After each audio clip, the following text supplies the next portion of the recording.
Live everywhere. Daily Co's Radio on netrootsradio.com presents David Walton.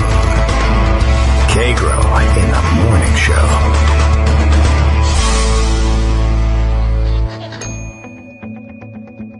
Now, here's David Waldman. Hey, good morning, everybody. How you doing? It is September 13th, 2016, Tuesday. In case you're keeping track of that, good morning. How are you? I'm fine. Does anybody think we ought to go ahead?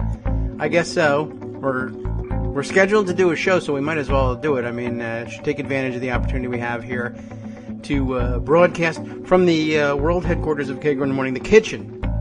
In my house, or corner of the kitchen anyway. I only bring that up because I saw this morning Chris Cillizza, The Fix, tweeting triumphantly. I'm sure he had excellent coverage. Positive, it was wonderful. But he was very excited, letting you know you should read his column because he said he talked to a pulmonary doctor at the University of Kansas about Clinton's pneumonia and how long it'll bother her. I don't really know why Clinton's pneumonia bothers this pulmonary doctor at all, but it's good to give the doctor the opportunity to get the problem off of his or her chest.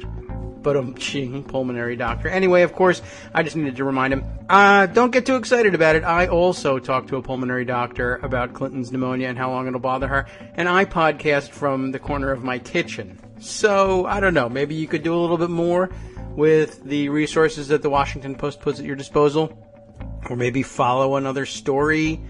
I had some suggestions given to me in case you were interested, right? Teresa Kopich says, amazing how the Fix never talks to tax or charity experts about Trump's non-existent returns. And it's a good subject, too. I talked to David Fairholt a little bit about that yesterday, off the air, of course, because, as you know, I don't actually let people come on a radio show and say things that they're really smart about. I make them write them down and pass them to me as notes through usually through an intermediary like a major newspaper, and then I read that aloud and ruin it live. That's the show. I ruin other people's work. Okay, so we're ready for another day's worth of that. By the way, I note right in the opening seconds of the show, Mediaite tweeting this piece out. Are you calling him a liar? Kellyanne Conway, I guess, snaps back during a heated exchange over Trump's taxes. And I don't know what the context was, but yes, we're calling him a liar. You've got to be kidding me. Of course he's a liar. He's the biggest liar on the planet. And no day is complete, in my view, without calling him a liar. I'll tell you a little bit about many of the things he's lying about. We got a lot to catch up on. We're still catching up on just how deplorable he himself is. We haven't even gotten around to how deplorable his supporters actually are. And, of course, while he was in Asheville, North Carolina, complaining about the deplorable tag, his deplorable supporters were smacking protesters on their way out. I thought that was really interesting. The first reports made it sound like they had been brutally assaulted somehow, but in fact, the guy who hits him, I'm sure is capable of dealing a much heavier blow, but instead, took swats at them. But when I finally saw the video, it's not that he hits them so hard. What's galling about it is they're being escorted out of the building because they're protesting, and this guy positions himself behind and over the shoulder of the security people who are supervising the kicking out of the protesters. And as they walk past this security guy, this jerk reaches around the security guy and like flicks a swat into the face of the protesters, knowing that if the protesters were to get angry and swing back, they'd be swinging directly at the security guy, which would incite all sorts of violence and would make them look like they started it. I thought that was very manly of him to stand behind the security guy and take these little, I don't know what, like fly swatting slaps at people. And there's just nothing, it's one of those things that there's really nothing you can do about it. You can't hit back at the guy. And, whatever, man. I don't know. I don't know what to tell you. Okay, well, anyway, it looks like Hank Epton has taken note, one of our online pals and listeners, but taking note of Kellyanne Conway's comments here, and says, "Pay attention, journos. This is a question to ask. It clearly struck a nerve. If it unnerves Kellyanne Conway, I'm all for it."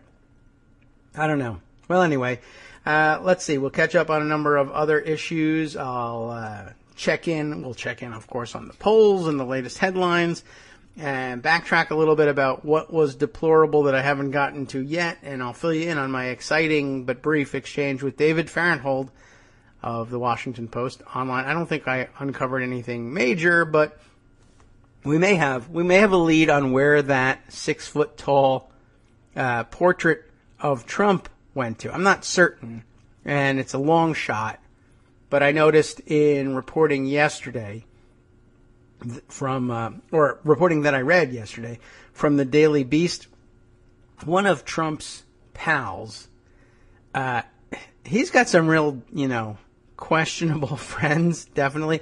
But he's got a friend who's a notable Playboy billionaire. Stewart Rahr is his last name, is Rahr. I don't know whether, like Rahr, like a lion is coming, Rahr, or what. I don't know how he pronounces that. But the guy is a bit of a wacko, and got a reputation around town, by which I mean New York City, for being a bit of a loon. And let's see, what he calls himself. He's Stewart Rahr. He calls himself Stewie Rahr. Stewie Rahr, the number one king of all fun. Like, I don't know what that is supposed to mean, but I'll give you an idea. I don't know what he did for business. It's it's online. You can figure it out. He sold a pharmaceutical company, like Martin Shkreli, essentially, and made $1 bazillion. And now he runs around. I mean, he involves himself in philanthropy mostly because it gets him invited to, like Trump, because it gets him a chance to put on black tie and go to a fancy party and maybe pick up some chicks or something. And let's see, he's most notable to the rest of us who move outside of the philanthropy circles of New York City and Palm Beach and the Hamptons, etc. But he's most notable for having broken into the news for, one, pulling a gun on a Trump Tower elevator operator with whom he had gotten in a fight somehow. I don't really know how that even happens. And two, for celebrating his divorce from his wife of, I believe it was 40-something years, by making a sex tape in a limo with 3 women and then emailing it to all his friends. So they all knew he was up to, and it was to that the pop song "I Love It" too. So he's an interesting guy. Anyway, his role in the very loose network of Trump hangers-on, I guess, although I think he's got more money than Trump does, so it's a little bit of a weird situation. But it seems like he buys junk off of Trump, unwanted crap when Trump needs cash. Also, though, it turns out he made the news in the Daily Beast the other day when Trump was passing out the veterans' money that he promised that he had raised, and was finally shamed into it by Farenthold. This is a new twist on this thing. He said, okay, finally he goes ahead and he puts his $1 million in, and he somehow coughs up the rest that he raised from people, and said, all right, now the Trump Foundation will send you money. But of course, Farenthold already told us all that the Trump Foundation is filled with other people's money. Trump, at a rally in New Hampshire, presents a giant novelty check to one of his chosen charities, Liberty House in New Hampshire, and presents it, and it's a big thing. It says Donald J. Trump Foundation, which also says Make America Great, by the way, which is a campaign finance violation, campaign law violation, but whatever. And had $100,000 on the figure. They're waving it around. There's pictures in the paper. I shared it on Twitter yesterday. The cashable form of that novelty check never did show up at Liberty House, but Liberty House did get $100,000 from Stewart Rahr. Stewart Rahr covered the $100,000 that the Trump Foundation, which was taking its money from somebody else anyway, was supposed to cough up for Liberty House. How odd. And no one has gotten an answer. And apparently a lot of the veterans charities and other charities along the way, including a couple of the charities that Trump promised money to on The Apprentice, are getting checks from Stewart Rahr not even the Trump Foundation. Some weird stuff is going on here. We'll dive a little further into it later on. First, who's winning the election, Greg? Hillary. Okay, thank you. You're welcome. All right. Talk to you tomorrow. Right, see ya. Anything else? But do you know any? Are there really pulmonary doctors in Kansas?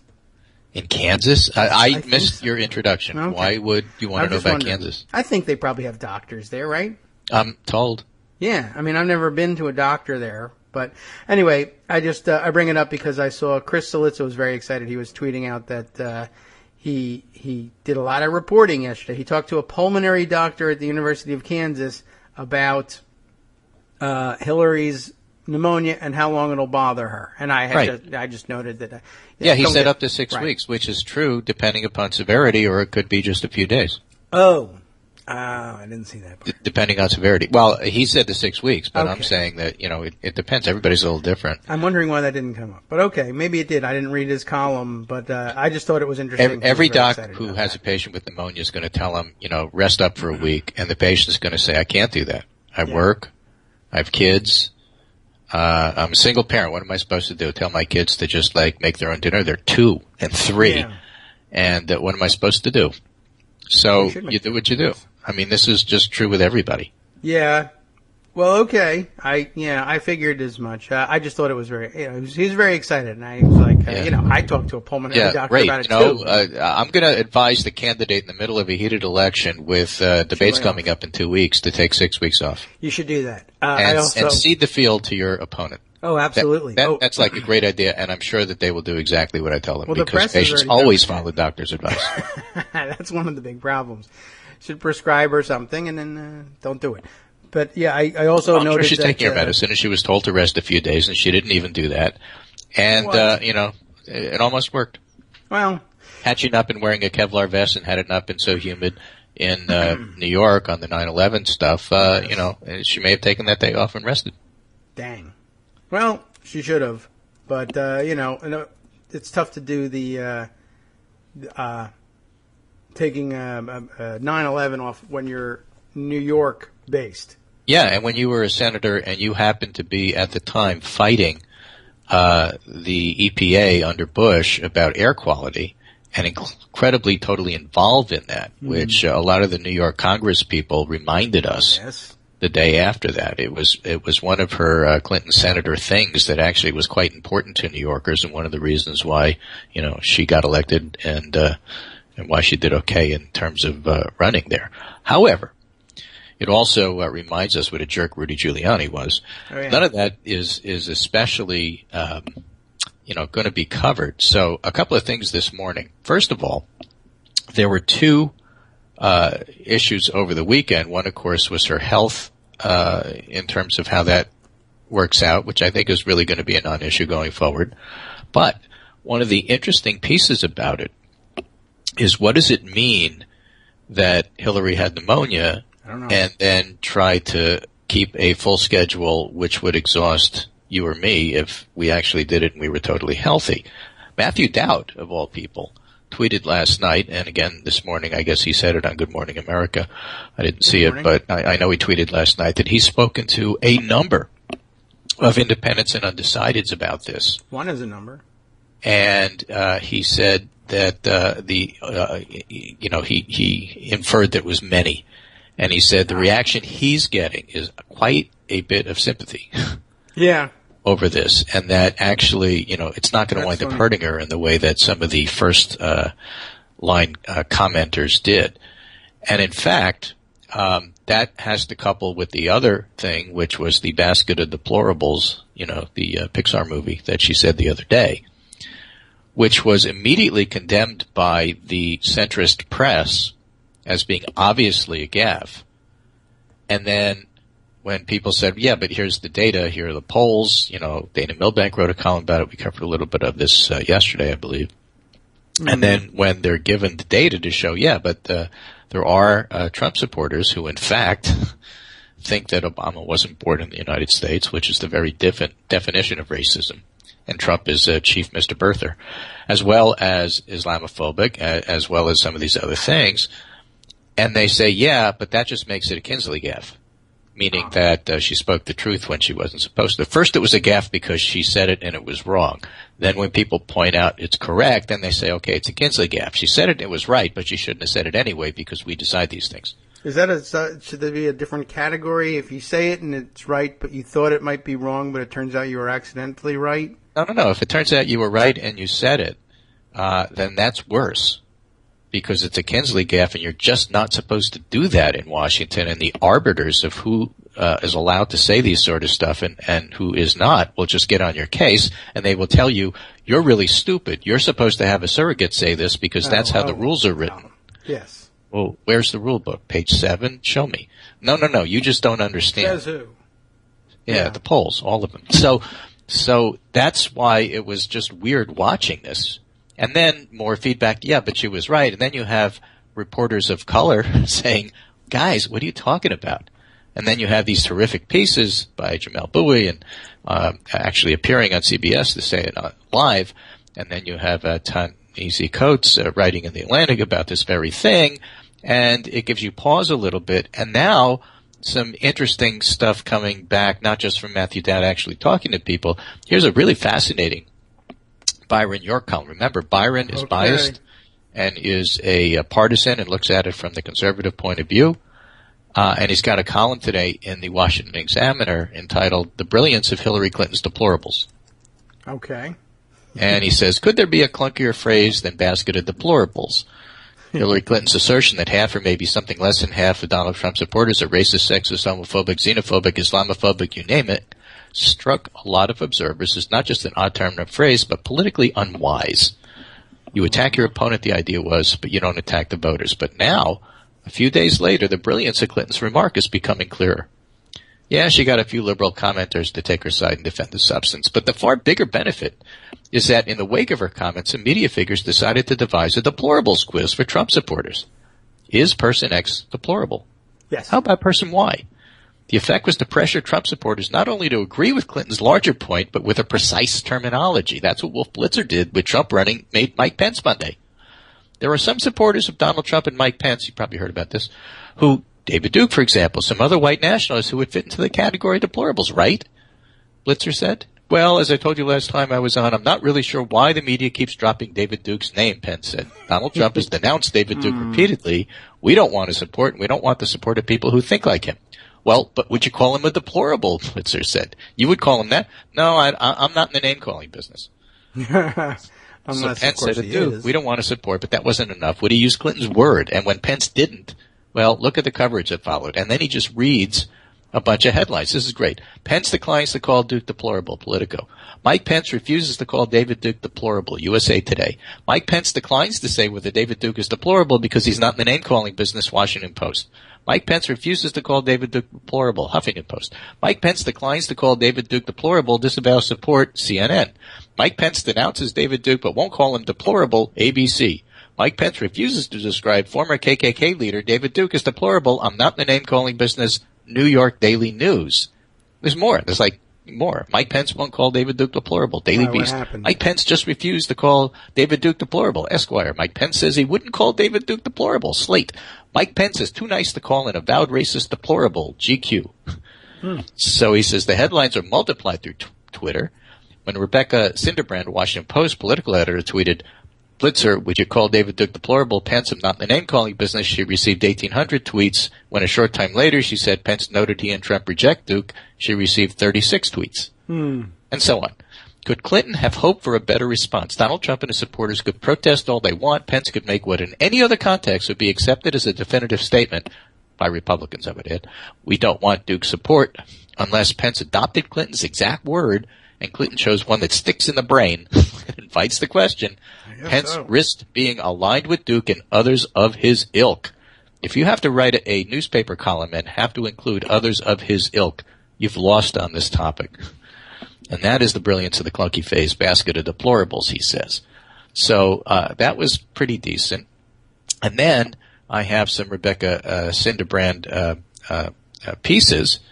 She says the Mike Pence answer demonstrating the challenge of responding to basket of deplorables, and then she quotes the entire context of the exchange there. And not only do you have people actually starting to use the word deplorable so that, people now know what that means? That's the kind of thing that gets, a lot of dumb things get called this. But when you're talking about something going viral or a meme or something that spreads and gets in the brain, this is it.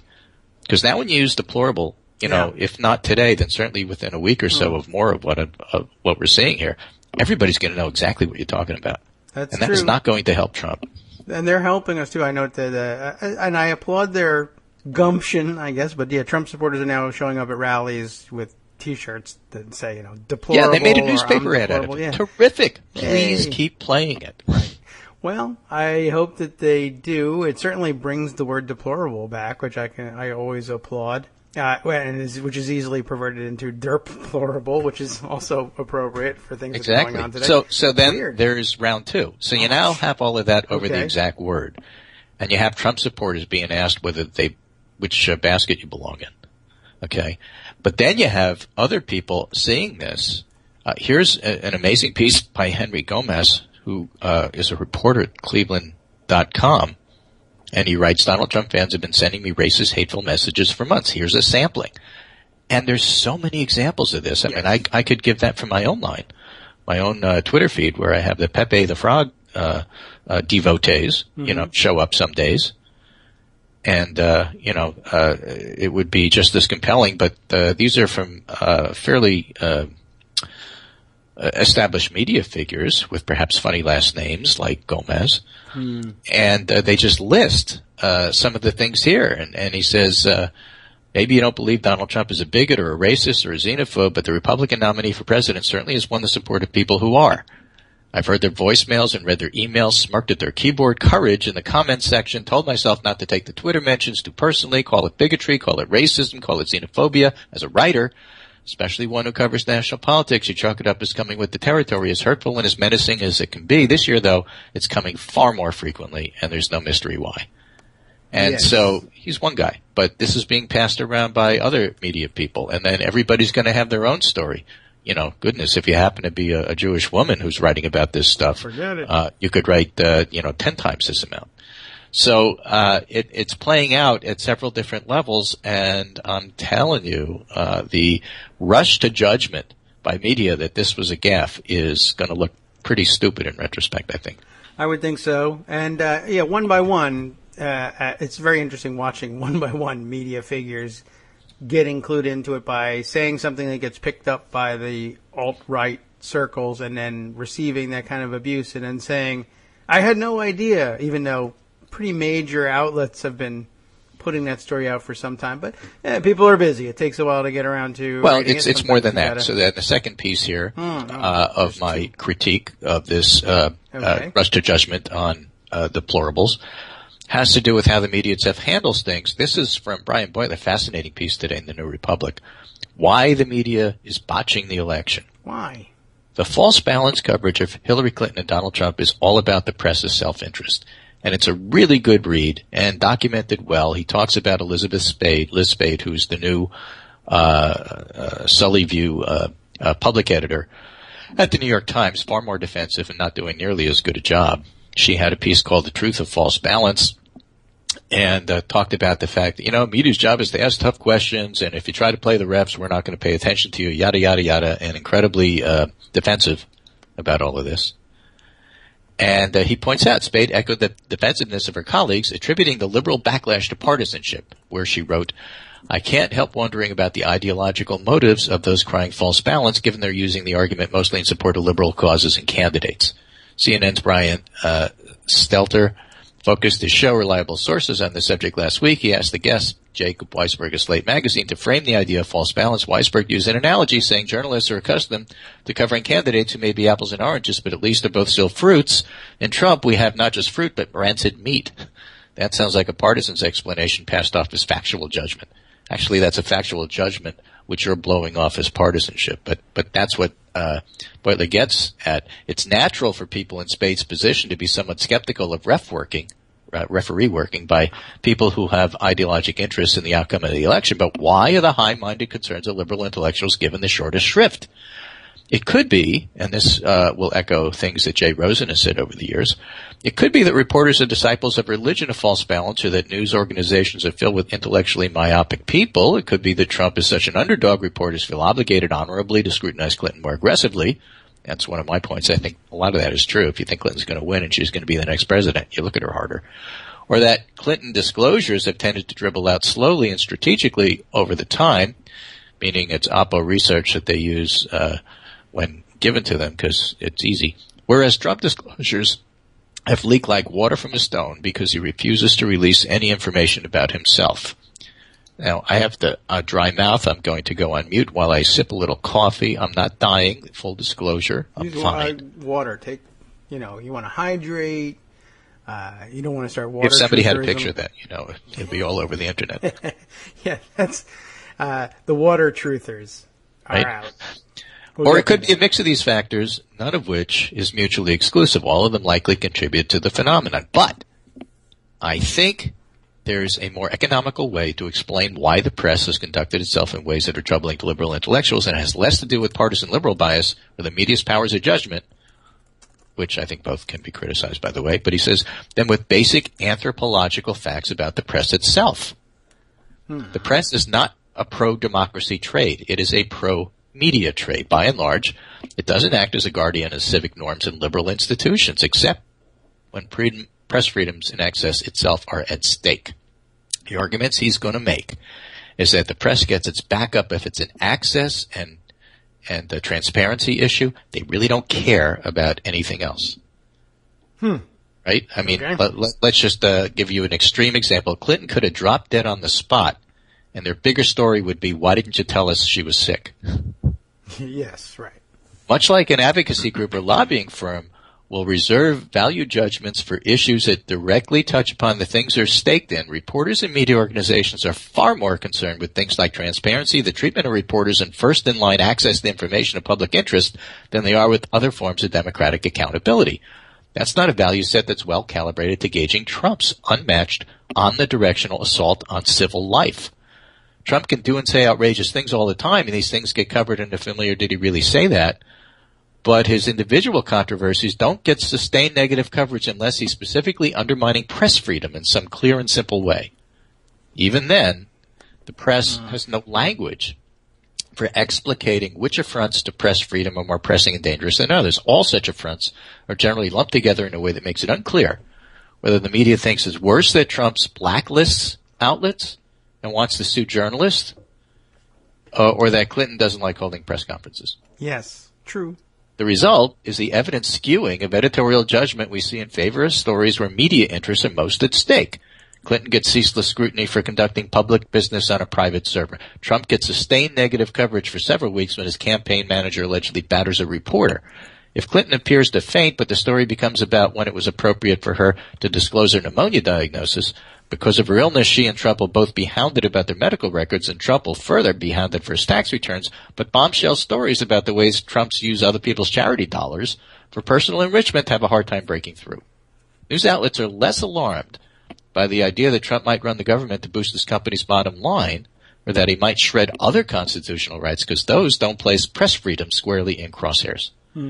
Even controversies like his proposal to ban Muslim travel in the U.S., create a deportation force to expel millions of immigrants, build a wall across the southern border, they are less as affronts to American values than as gauche ideas that might harm his poll numbers.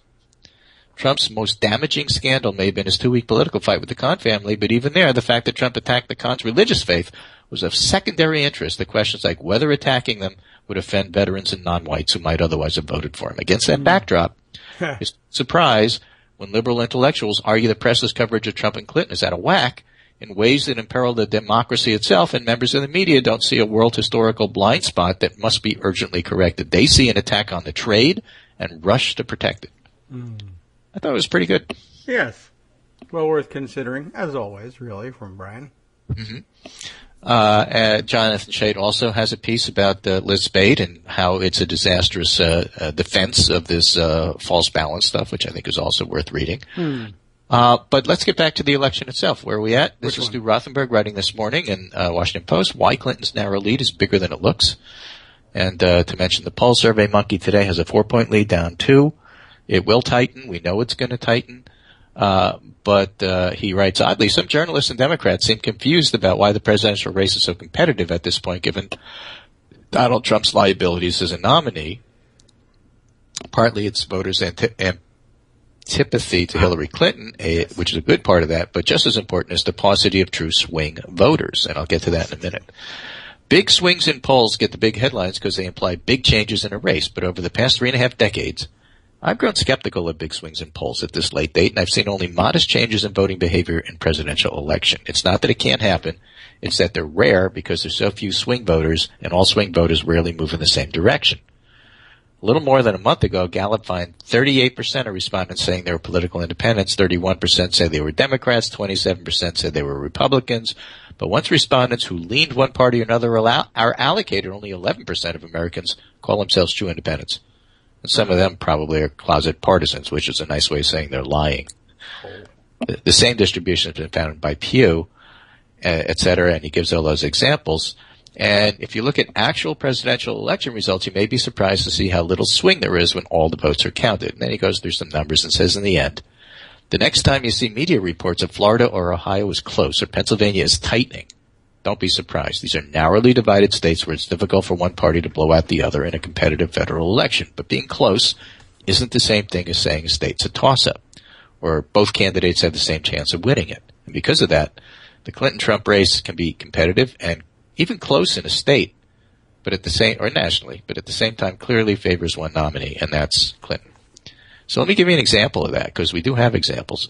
Sasha Eisenberg, whose name I couldn't remember the other day, talking about the analytics part, campaigns, and his book, and Stephen Yaccino, Yaccino, mangling everybody's name today, in true Kagro in the morning fashion for me, tracing Donald Trump's Rust Belt route.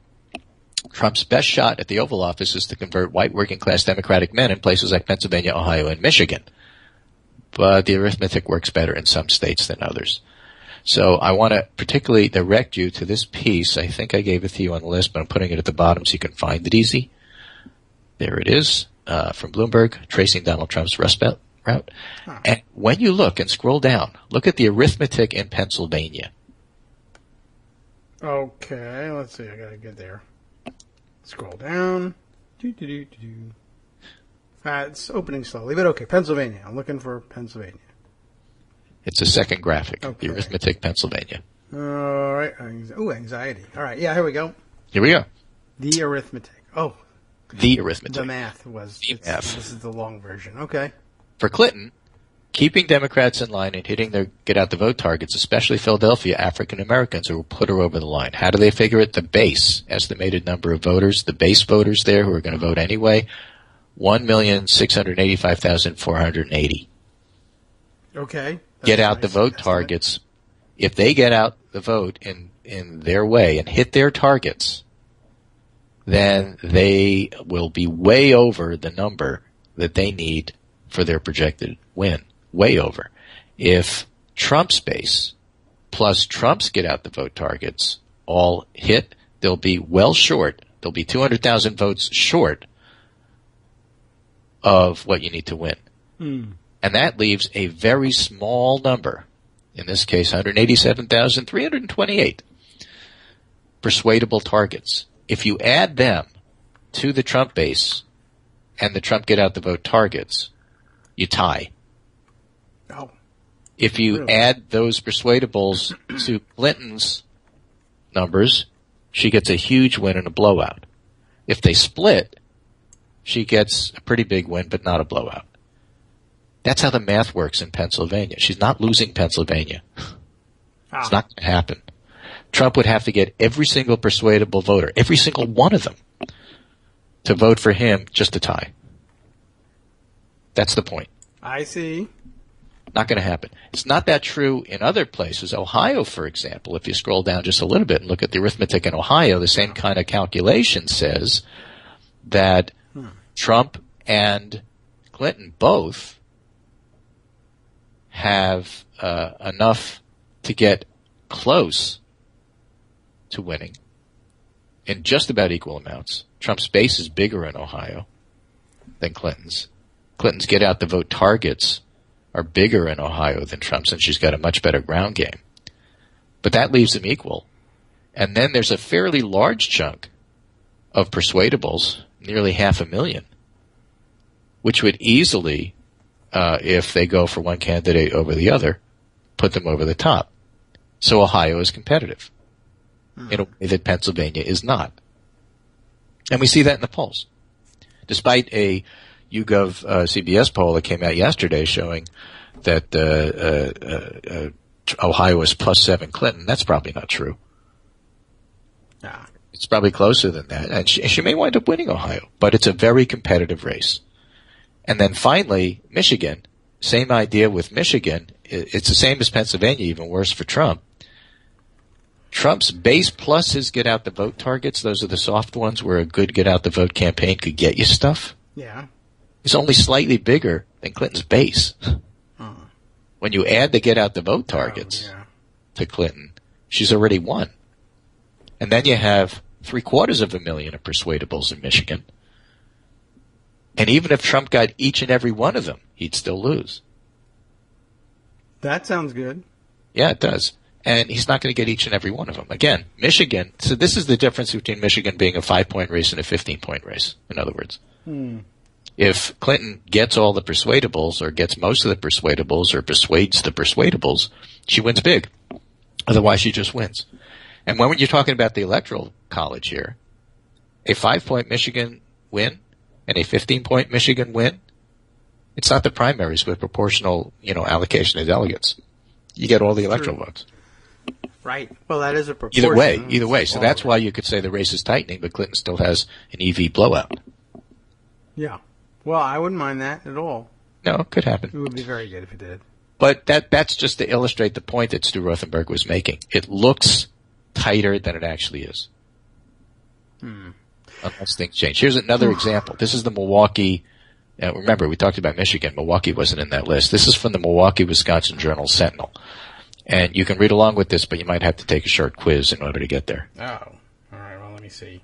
Right. And so some of the things that I'm just trying to send them to you on Skype in order so you can go right to the... Oh, no, I got it. Okay. Right. No Turning out the base battle for Clinton and Trump That's what it from says. years ago. And some elections, the most interesting places to watch are not the swingy purple ones. Swingy purple. The lopsided red and blue ones. Okay. This is very disturbing. Right. This is one of these elections, and Waukesha and Dane counties are two of those places. This is, crucial Waukesha. Right. I forget. This is crucial Waukesha County. Okay. Right? And because they're polar opposites politically, they offer a window into one of the keys to the 2016 presidential election. Who's winning the battle of the bases? Clinton or Trump? Which candidate is doing a better job unifying the voters in his or her party? Me. The polling in Wisconsin right now suggests it's Clinton, although that comes with some caveats. Both candidates are struggling to excite the party faithful. That's where this deplorables thing's coming, because the party faithful like that. They want that fight. More voters than usual are on the fence, but Trump is struggling more than Clinton, and Waukesha and Dane are striking cases in point. Clinton has carved out the kind of massive lead in Dane County you'd expect from a Democrat. Trump has failed to dominate in, I'm throwing in crucial Waukesha, a county he lost by nearly 40 points in the state's April primary. Elections are won and lost not just by the battle over swing voters, as we just pointed out, it's not that many of them, 11% maybe, but the loyalty and turnout of partisan Democrats and Republicans. The reddest and bluest counties and battleground states like Wisconsin will leave their stamp on this contest. So, basically, if you're a Republican, you want to win in Wisconsin, you got to run up your vote in your base areas. If you don't, you're going to lose. And here's a closer look at how Trump and Clinton are faring in two classic base counties, liberal Dane, home of the state's capital and flagship university, and conservative Waukesha on the suburban outskirts of Milwaukee. The polling data was provided by Charles Franklin, Marquette University Law School poster, so you know it's good, who combined 4 separate Wisconsin surveys from June to August to get a meaningful sample of voters from each county. Head-to-head, Trump's lead over Clinton in Waukesha County was 13 points. That's an undersized margin in a county the GOP typically wins by 30 or 40. Clinton's lead over Trump in Dane County was 44 points, which matches Obama's 44-point margin over Romney 4 years ago. So, bottom line there is Clinton's doing as well as Obama did, and Trump is doing a lot worse than Romney did. In a state where Obama won. So who do you think is going to win? Wisconsin. And that's why Stu Rothenberg looks at data like this and said, it looks close, it's not close. All right, Stewie Rahr. Not him, but okay. All right, I'm happy to accept that from Rothenberg. Anyway. So, interesting stuff. Oh, by the way, other things happening besides the actual election between the two nominees for president? There's more? Well, this is a nice piece here. NCAA pulls all championship events from North Carolina over the anti-LGBT law. We believe in providing a safe and respectful environment at our events. Oh. McCrory, I believe, is up for election. McCrory, I believe, the governor of North Carolina, who insists that this is important to do because we don't know why, I think is going to lose over this. Otherwise known as HB2, that's the law. Yes. And also, the bill that invalidated local protections for queer community, the NCAA mentioned both laws, as well as another that allows government officials to deny services to LGBT people as grounds for pulling athletic events. The agency also noted that 5 states have passed measures in opposition to North Carolina's laws that prohibit public employees, which include coaches and athletes at some universities, from traveling to the state. Okay. So McCrory's support for these laws is a big election issue, and it's not going well for North Carolina, just like it didn't go well for other states that try to pull this sort of thing. Yeah, Bill in Portland, Maine was reading yesterday, using one of your favorite phrases, saying, "Do you smell? I smell toast." Sniff, sniff. Yeah, true. North Carolina got pummeled, and yesterday was a terrible day for North Carolina, both because of the Trump rally and the violence there, and then this news. Good. They should be taking their lumps. Violence at a Trump rally. Would they be in the basket of deplorables, maybe? No, they didn't hit hard enough to be deplorable. It was just sort of ludicrous, I think. But yeah, they took swings at people and then weren't thrown out, right? Because they got to stay. Right. I saw some of the video. The swings are not good swings, but I think what was disturbing about it, the guy was doing it from behind and over the shoulders of the security guys. So he would slap people, and then if they turned to strike back, the security would block him. Yeah. So, otherwise known as being a coward. Yeah, pretty much. Right. So here's a big idea. I know that because it's labeled The Big Idea. Oh, okay. Phew. I wasn't sure I wanted to let you go. It's in Politico, and it's called How Conservatives Lost the GOP by Yuval Levin. Okay. Who's a conservative himself. And it's a nice long read about what went wrong, which is always nice. I think I'll include that in the roundup for tomorrow. I just leave it there in case there's something you want to explore there. We have the Donald Trump interview where he called Elizabeth Warren Pocahontas and said a whole bunch of other stuff, which is just incredibly bizarre. Yes, we have this story from Daily Kos. It's nice because in one tweet, Daniel Dale, reporter, summed up just about everything that was wrong with that interview. He called Senator Elizabeth Warren Pocahontas, and there's about 12 things. He claimed with no evidence that Fed Chair Janet Yellen is manipulating monetary policy to help Obama. Said the Fed, the FBI, and the Department of Justice are obviously no longer independent. Tell that to James Comey. Alleged with no evidence that the presidential debates will be rigged, and said there should be no moderator. He has no moderator for his mouth. Why should the presidential debates have one? Falsely claimed his schedule had been busier than Clinton's. Yeah. Claimed with no evidence that Iranian sailors are making crude gestures at American sailers. That is so sad. I think he said he was going to go to war over that. Claimed with no evidence that British people call me Mr. Brexit. That's a good thing. I mean, yeah, for him. Guess who's coming to dinner? Said, I'm the king of illegal immigration. I will stop it. Falsely claimed Clinton wants open borders, said he would turn Air Force One around and fly home if top officials from a foreign country weren't at the airport to greet him. It's usually the case that the top official in the country is not there.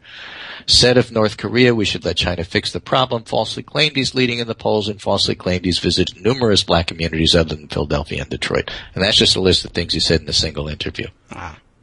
None of them are true. All of them are outrageous. And, of course, we have to talk about whether or not Clinton told the press whether she had pneumonia on Friday when she didn't feel that sick. I think it was the same reporter who pointed out yesterday that the Pocahontas thing is I think it was him, he said the example of the most tolerated racism in the race. That reporters don't even bat an eye when he pulls the Pocahontas line, and nobody says, "Is that really appropriate?" No one will challenge him on it. And it's worse than that, of course, because we remember from the Democratic convention time or Republican convention when Elizabeth Warren was interviewed, and the major network reporters were actually asking well, doesn't that make you the real racist to say that it's racist to call you Pocahontas? Question. It is rather astounding and something that Native American activists will, of course, I probably roll their eyes at. Yeah, welcome to reality in America. Right. Nobody but nobody does anything about racism against Native Americans. It's true. Yeah. And again, we've talked about this on the show. I occasionally slip and find myself, just because it was ingrained in childhood, talking about things like off the reservation. Yeah. Right. Which, nobody bats an eye on that. They should. We really should get rid of that sort of thing.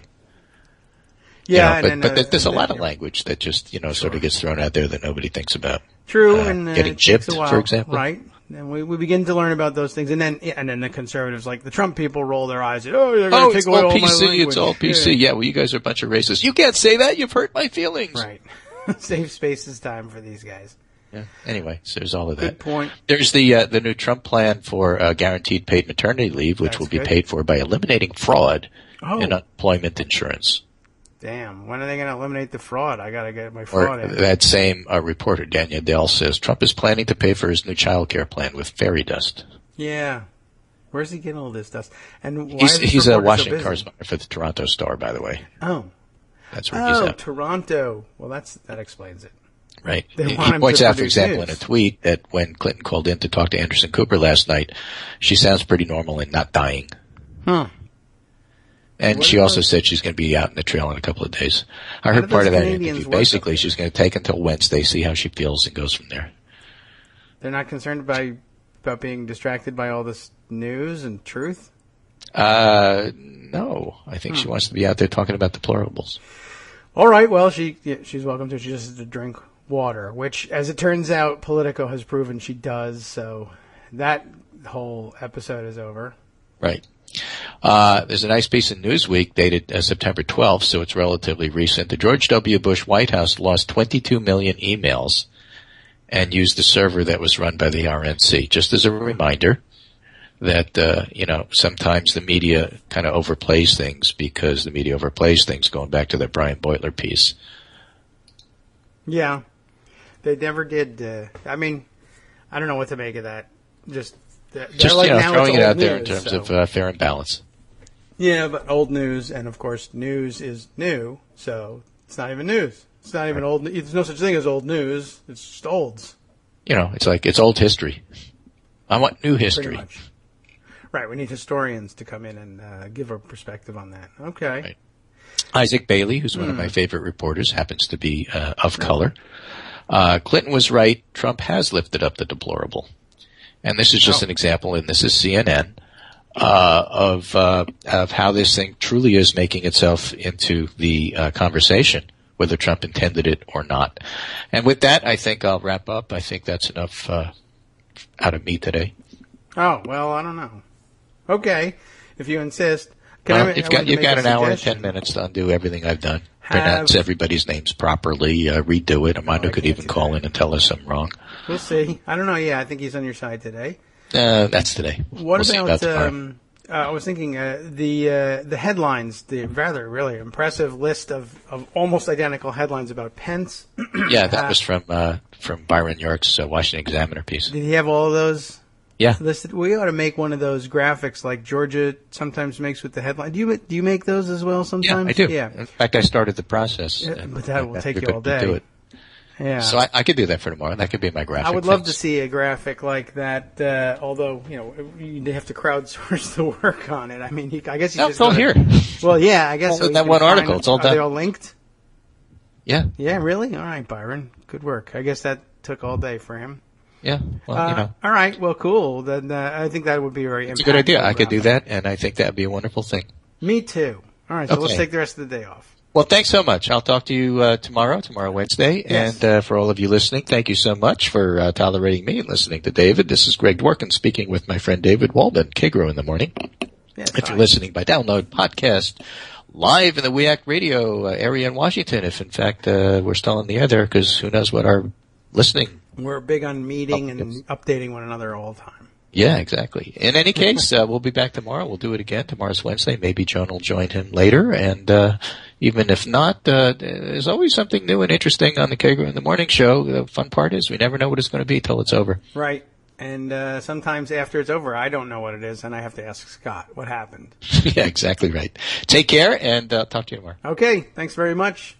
As always, Greg, let's see. I want to see if I can. I see a David Farenthold tweet. Whenever I see a David Farenthold tweet go by, I want to pause things and find out what he's up to since 2006. Just curious. Don't know that it's breaking news or anything. Real Donald Trump, that's of course the fake Donald Trump, has provided just 0.7% of the money coming into the Trump Foundation. Tax records show. Since 2008, of course, $0, and so that's something we knew, but what is he doing? He's commenting on Sopan Deb's tweet, paging Farenthold, fact check aisle 5, quote, with his own money and his foundation's money, which is his money. What is that all about? It's a quote grabbed from a screenshot of CNN's exchange with Kellyanne Conway, I guess probably the same one during which she insisted, what are you calling him, a liar? This exchange took place. CNN, I don't know who's doing the interviewing for CNN, asks, look, the issue goes to transparency, and if voters can bank on what they are voting on and knowing your candidate. For instance, Mike Pence, VP nominee, said yesterday that Donald Trump has given away tens of millions of dollars to charity, but investigations can't find his personal money that is in the tens of millions. Do you stand by the tens of millions number? Kind of a stilted question, but okay. Live TV, probably. Donald Trump, she says, has been incredibly generous over the course of his life. CNN, with his own money. Conway, with his own money. And his foundation's money, which is his money. It isn't. CNN, no, the foundation's money are other people giving to his foundation. Conway says, other people, but he's been incredibly generous. I mean, are we going to actually question? Hillary Clinton and her husband made almost $250 million, and we're supposed to just question, and that's okay? It's okay that, yeah, it's okay. Is it true? I mean, I know what she's doing. She's trying to bluster her way through it, but okay. There's the fact check. The fact check is since 2008, he hasn't put a dime into the foundation, and over its lifespan since 2006, Donald Trump's foundation has had in its coffers just 0.7% of the money since in the last 10 years has been Donald Trump's money. So, yeah, I'm calling him a liar. I'm calling you a liar. That was the real the real answer. And maybe we should update that in the tweet. I feel like that should have been done. I missed a chance to say that one, and we should double back and make sure that we say it. All right. You know what? In fact, let's just do it live. Let's see. Sure. In fact, I love typing on the air. The end. Okay. So, all right. Felt like we needed to get that one out there and taken care of. It would be bothering me for the rest of the show. In case I'm looking now. David's asking for CNN to send him a clip of the exchange, so I guess he can deal with that one on his show. Let's see. Where can we go here? I want to put a few other things aside. I want to open up Pocket, take you through yesterday's discussion. Yesterday, we were pondering the stories of the reporting that David Farenthold has done, and reading the latest, hottest piece from the weekend, which was, what was it? What was the title? How Donald Trump retooled his foundation, how Donald Trump retooled his charity to spend other people's money. And you remember, we were reading it. It was a fantastic tale. And I particularly loved the story of how Trump went to the Charles Evans Foundation as it said, in based in New Jersey, and it is nominally based in New Jersey, and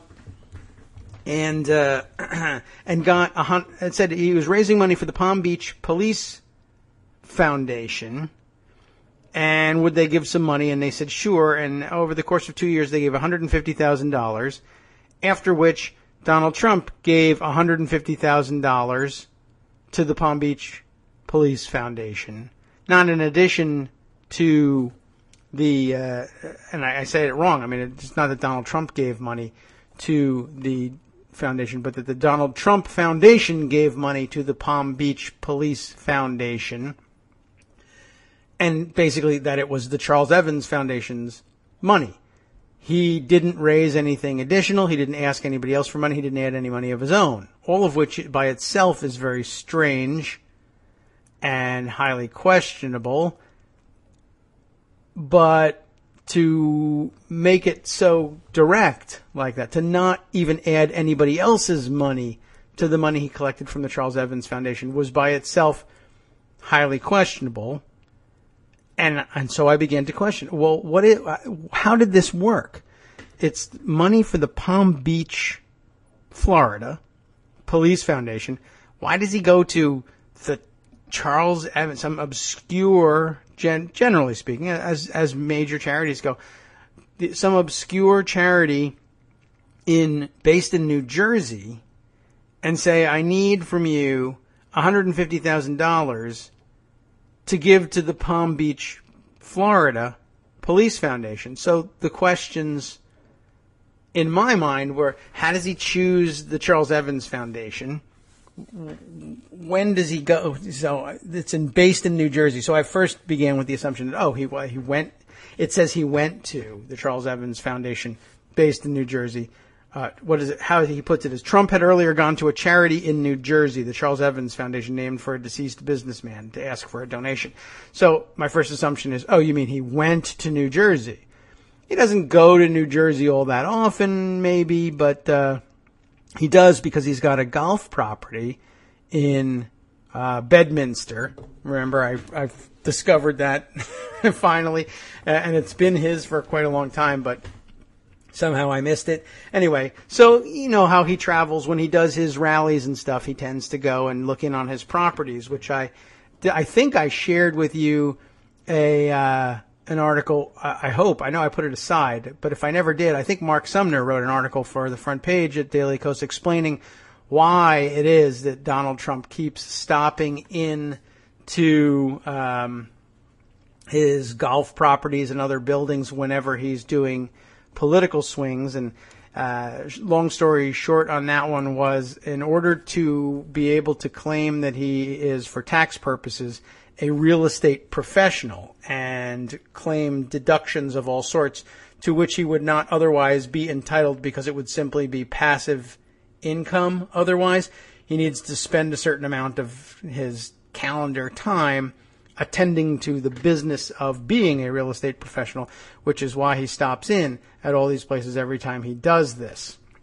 I hope I read that to you, because if I didn't, then I wouldn't have gotten the explanation exactly right or given Mark the proper due by letting him do the phrasing of it. I'll have to check and see whether it's still lying around in pocket. Anyway, I do think we got the facts of it right. Anyway, so I thought, maybe he was making a swing over to his golf course.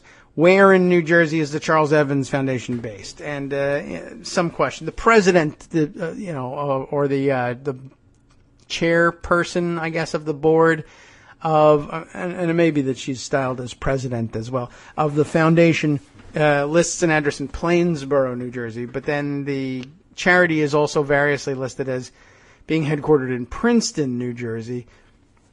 And Princeton's not all that far, I guess. It's like 25 miles, a 45-minute drive. Everything in New Jersey, as I've said before, is a 40-minute drive, which is amazing because, it's bigger than that. You could do 2 40-minute drives back to back. But somehow, every time I look for directions on Google Maps, anything I'm looking for directions between two spots, anywhere in New Jersey, it ends up being 40 minutes. I don't know about Plainsboro. Just now I'm curious, because I enjoyed the day so much looking after all the questions that I had, which really is the hallmark of, I think, really great reporting It answers a lot of questions, true, but and that's why I love to read these articles on the air and comment on them so much. But a good article like that leads you to more questions and more great reporting. Where did I say his golf course was? It's in Bedminster, right? Okay. So I'm just curious about Plainsboro to Bedminster. It's about the same. Well, it's about twice as much as 50 minutes, and 35 miles versus Princeton. Plainsboro, just to the southeast of Princeton, or the heart of Princeton, anyway. So pretty much the same thing. So I was wondering, did he make his way down to Princeton? Did he go to the offices of the Charles Evans Foundation and do this? Or what was it? Maybe I thought, the Palm Beach Police Foundation. It doesn't make any sense to go into New Jersey looking for money for the police foundation in Florida, except, of course, these kind of people who have, who pass philanthropy checks around in giant circles, and it is a circle, and I mean, good things do get done by these folks, yes, but the circle of socialites that generally circulate this money, it's mostly about, some percentage of the money ends up in the hands of the charities, and that's great. And then some other large percentage of the money ends up in, being spent on black tie and fancy affairs at all the key spots around the country, right? Palm Beach is one of them. The Hamptons, another, spots all over the country where the hot spots, Martha's Vineyard, whatever. Yeah, and it's mostly about, I want to go to all these parties and see all these people. And besides, it's good for the charity because then we pass one another checks, and we do end up in the end able to hand over large chunks of money to charities, some of which comes back to us in the form of plaques or toddler-sized palm tree statues, what have you. True. But okay, in the end, money gets turned over to charity, so it's all good. So maybe Trump knew the people from the Evans Foundation from time that they spend in Palm Beach. That made me think there was a pretty good likelihood that maybe they're Mar-a-Lago club members, and he buttonholed them on the golf course there or at the poolside or what have you. So I started to look into it, just kind of wondering.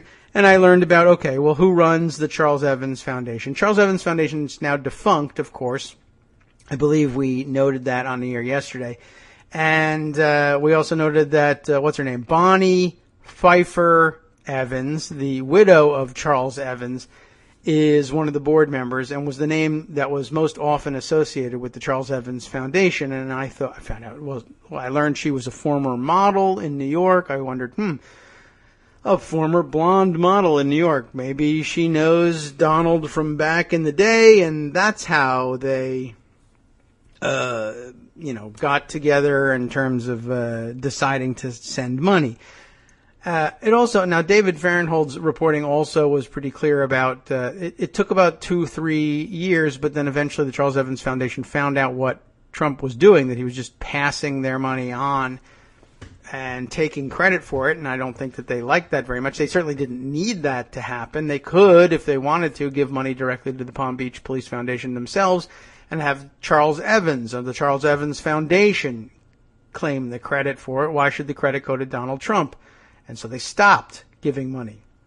But in poking around to see if there was any kind of relationship, I did run into such a relationship, and I wondered, maybe the Evanses are members of Mar-a-Lago or one of his golf clubs or something. It turns out that the Charles Evans Foundation, their chief cause, for a while anyway, seemed to be giving money to and co-sponsoring events with the Prostate Cancer Foundation, founded by, and you'll all love this, Michael Milken, the old junk bond guy that went to jail for securities fraud, but was reborn after being released from prison as a philanthropist, which is fantastic and all, but, why does he have money?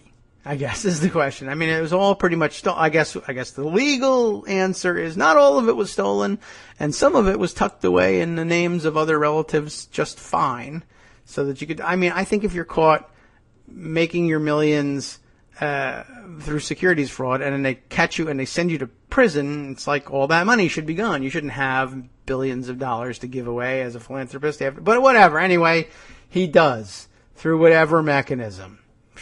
I don't know. So good. He's giving it away for prostate cancer. Why? I think probably because he had prostate cancer or people he knows. But okay, that's what motivates charity. All right. At least it's going to charity.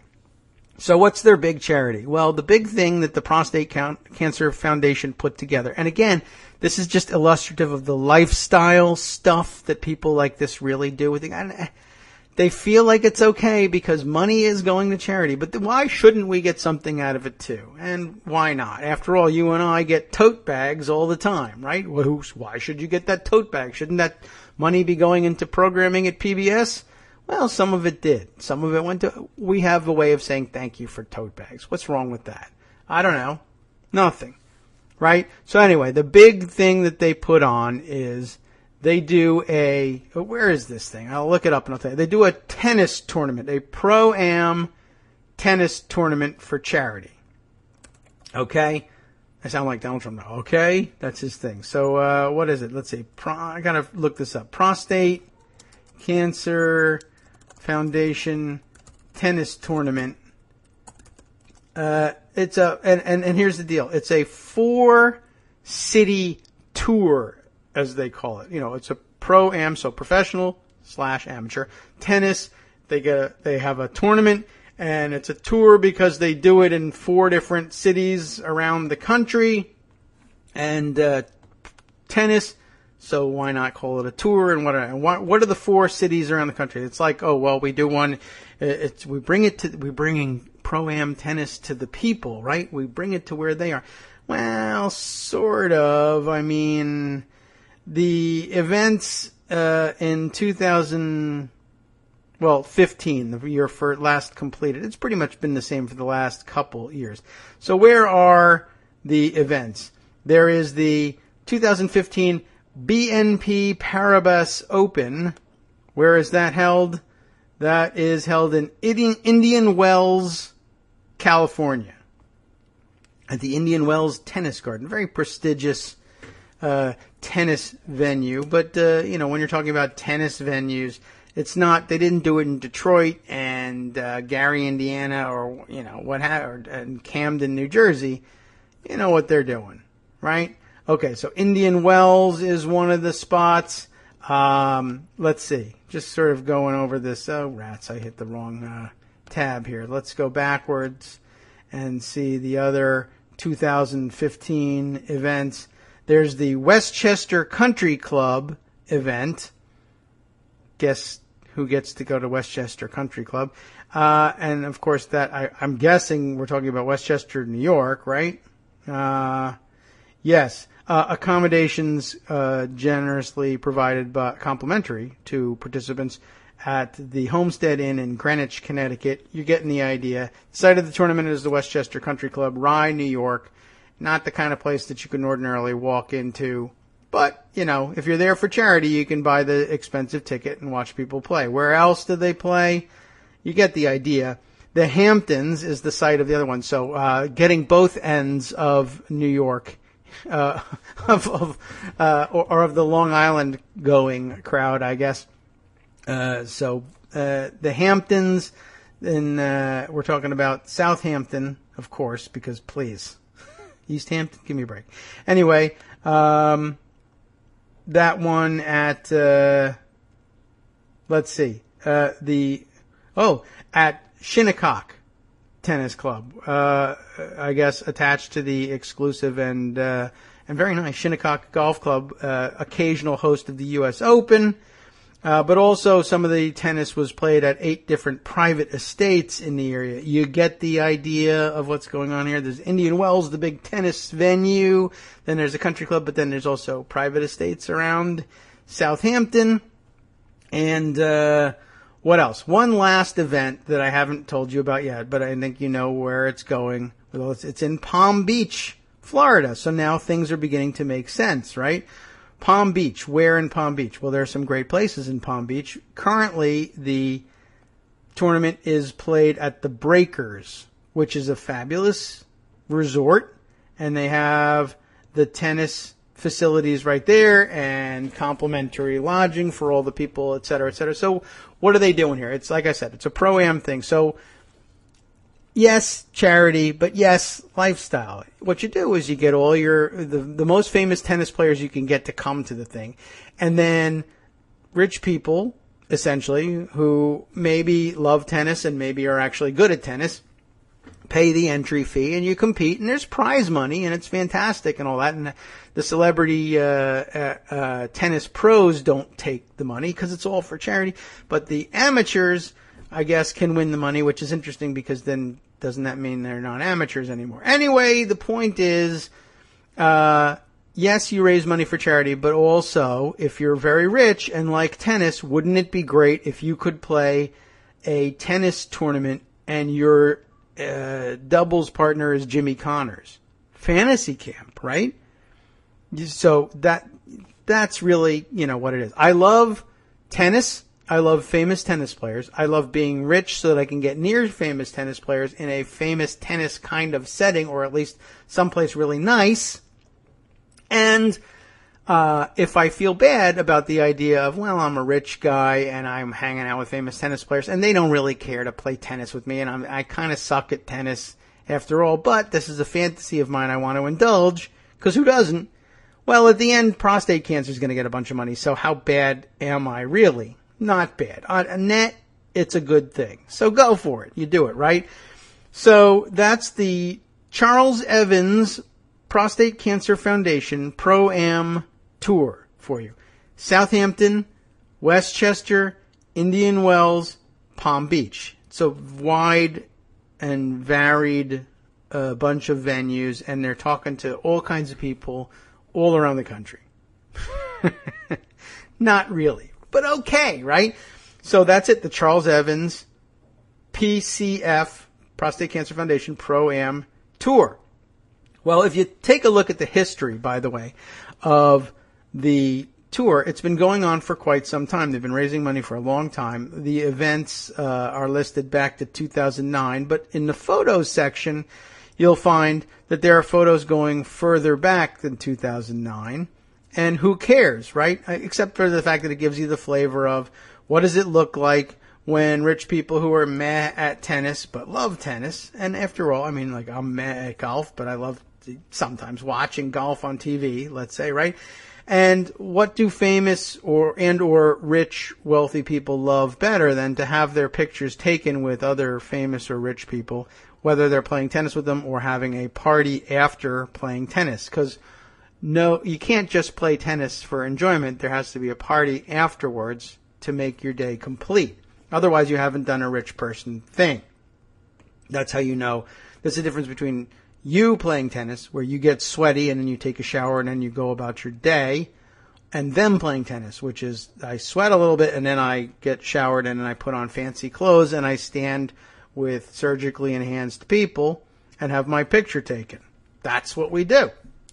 Okay, so they did that. Fantastic. And in looking back beyond 2009, though, you begin to notice what happens in that time period.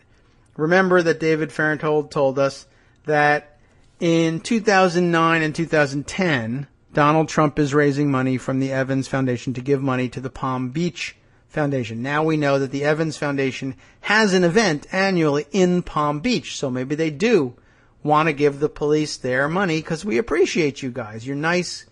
You keep the rabble off of our tennis courts so that we can have pictures taken with famous tennis players and give money to prostate cancer. And if poors come around and they're like, can I have $1 or a sandwich? That sucks. So you have the Palm Beach Police Foundation helping out with that. Good. So now at least we know they have a reason to have a presence in and an interest in the Palm Beach Police Department. But we also know that after 2010, when they figured out Trump's scam, they stopped. So I thought it might be interesting to take a peek, and I got some helpful hints on Twitter from some other interested folks who were just sort of following along with my conversation with David Farenthold, and saying, I was looking at those pictures. You should look. If you notice, back in 2008 and earlier, and I guess there's no pictures of the Palm Beach event earlier or later than 2006, but going backwards, 2006, 2005, 2004, 2003, 2002, 2001. You know how this backwards counting thing goes, right? I can stop there. What you'll notice is after 2010, it says Palm Beach 2011, Palm Beach 2010, whenever they've got photos from there. But earlier than that, and starting in 2006, going backwards, it's listed as Mar-a-Lago 2006, Mar-a-Lago 2005. So for some period of time, the Charles Evans Prostate Cancer Foundation Pro-Am Tour stop in Palm Beach was at Mar-a-Lago. As far as I can tell, it's up through 2006. Then there's no photo record and no other record on this site that tells me what happened in 2007 and 2008. But by 2009, the only event listed for Palm Beach, let's scroll back just to make sure that we got that right. The Palm Beach one is at the Breakers Resort in 2009. No, they don't owe us an explanation or anything, but that just happens to be true. So if you go back into the photos in 2006, Mar-a-Lago, guess what? Donald Trump is going to be there, right? Because it's Mar-a-Lago. Now, I guess that raises questions. Did they have to pay to use Mar-a-Lago for the event? That's an open question we haven't had settled. But if you click, more interestingly, if you click through to the photos, you will see that not only is Donald Trump in very many of the photos, when they're awarding the prize money to the tournament winners, they are doing so in front of a banner that reads Donald J. Trump Prostate Cancer Foundation Pro-Am Tournament. In the years that it was held at Mar-a-Lago, the signage said it was a Donald Trump event. I wonder how the Charles Evans Foundation people felt about that. I don't know whether it was previously known as the Charles, or whether in other stops. I should look at other pictures. In the Hamptons, in Indian Wells, are there pictures of the banners there, and what do they call the event when it's being held there? I should look that up. But when it's held at Mar-a-Lago, it's styled the Donald J. Trump Prostate Cancer Foundation Pro-Am. And everybody seems to be fine with that for whatever reason. Anyway, I noted that because David Farenthold, on his famous handwritten list of charities that he's contacted to ask if they've gotten money personally from Donald Trump, noted that there was, in fact, a prostate cancer. He contacted the Prostate Cancer Foundation and asked, have they ever gotten any personal money from Donald Trump? And he was astonished to find, I guess, semi-astonished anyway, to find that they too had gotten no personal dollars from Donald Trump, despite the fact that it was claimed that there was a tennis tournament named after Donald Trump that claimed to be raising money for the Prostate Cancer Foundation. Why would they name a tennis tournament after Donald Trump if he wasn't even giving any money? Like, usually that's what you have to do in order to have something like that named after you. They gotta get dollars from you, or else they won't name it after you. That's the deal. But apparently that wasn't the deal here. Anyway, after about 2006, somewhere between 2006 and 2009, they get fed up with this, I guess, and they move it to the Breakers, and it's the Charles Evans Prostate Cancer Foundation Pro-Am tournament instead. I thought that was rather weird.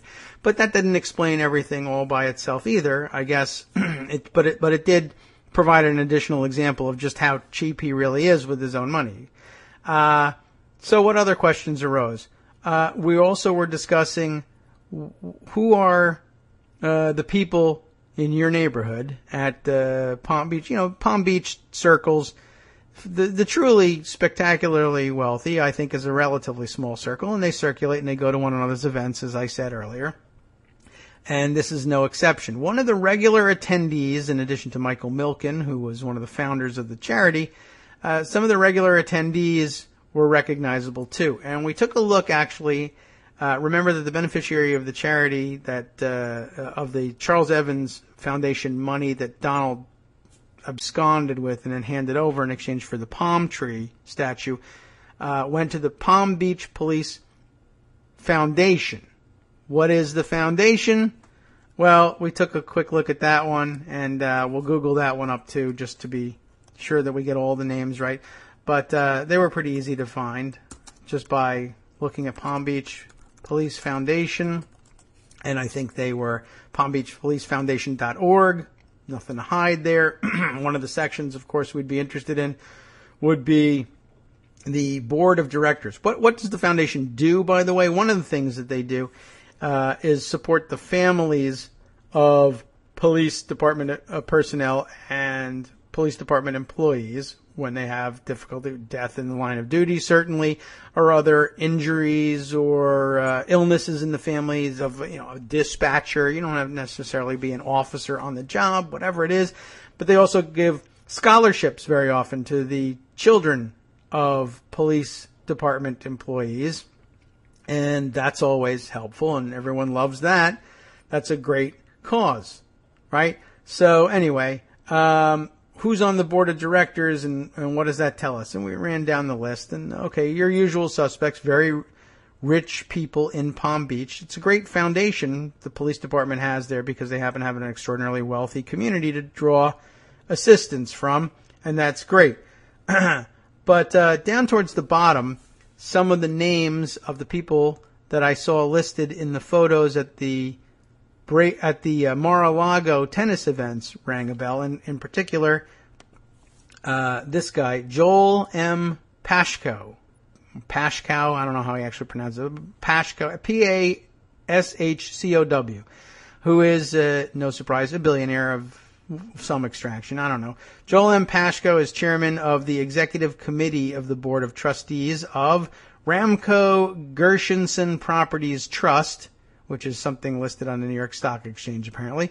Mr. Pashko was chairman of Atlantic Realty Trust from 1996 to 2007, chairman of the board of directors of RPS Realty Trust, also a stock exchange listed company, from 1988 to 1996. Mr. Pashko has served as a member of the board of governors of the Real Estate Securities Institute and National Realty Committee. So actually like a legit very rich guy from real estate. Guess what? He knows Donald Trump, who's not a very legit rich guy from real estate, but okay. He's trustee of the managing member. No, that's right. He is trustee of the managing member of, that's what it says, Town Realty Co., LLC, a 50-year-old real estate investment company. He is past trustee of Children's Medical Center at Long Island Jewish Hospital, and trustee of ACLD, a charity for developmentally, well, it says for developmentally children and adults. Obviously, we, I think, mean developmentally disabled children and adults, among other things. A graduate of Cornell University and Harvard Law School, so he's made quite a life for himself. But the one thing I left out, of course, I mentioned to you that his name was familiar from the Palm Beach Mar-a-Lago events. I didn't look so much at the Breakers events. I assume he's still very heavily involved in all of that. But also, I noted that in the schedule of events from some of the earlier Mar-a-Lago cited tennis events, that very often there were additional parties for, I guess, people who are very, very big donors or personal friends or whatever at the home of Mr. Pashko listed. And so I'm sure he has a very nice place. It's fantastic. The other item that caught my eye in his bio here on the Palm Beach Police Foundation bio of him, remember that means he's on the board of directors of the Palm Beach Police Foundation, is that he is a board member of the Charles Evans Foundation. Now, there's nothing nefarious about that. It just, that rang the bell. That meant, oh, now we've solved the question of why does the Charles Evans Foundation, based in New Jersey, agree to give $150,000 to Donald Trump because he says he's giving it to the Palm Beach Police Foundation. I mean, that's ordinary. That was all that was necessary to explain why money was given. Well, charity, giving it to charitable foundation, a charitable cause. But why does a charity in New Jersey give money to the Palm Beach, Florida Police Foundation? Because one of the trustees of the charity in New Jersey is also a trustee of the charity in Florida. So, fine. Whatever. The bigger question there really that arises is why does Joel M. Pashko say I need Donald Trump's help to hand money from the Charles Evans Foundation to the Palm Beach Police Foundation? Because he does not. But I am guessing, benefit of the doubt here, and I think he deserves it, why not, is that he thought, oh, well, you know, money's going to a foundation that I approve of, and he's probably raising money from a lot of people who have interests in the Palm Beach Police. And I know he does because he does business in Palm Beach, Mar-a-Lago. He's a part-time resident of Palm Beach like me, but he lives at Mar-a-Lago. So, of course, he's got an interest and a continuing interest in, you know, good relationships with the Palm Beach Police Foundation. As I do, that's why I do what I do. So fine, here's some money.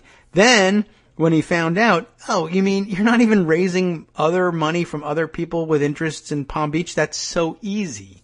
Nothing could be simpler than to identify people with charitable money to give away who have an interest in the Palm Beach Police. But you wouldn't even do that. That's what was so galling about this, I'm sure, to the people of the Charles Evans Foundation. That's the laziest charitable fraud I could think of. A charitable fraud is lazy to begin with, but the idea that the sum total of your work for the Palm Beach Police Foundation is asking a guy on the Charles Evans Foundation, who also happens to be on the Palm Beach Police Foundation, for money for the Palm Beach Police Foundation, that's the laziest thing I ever heard of.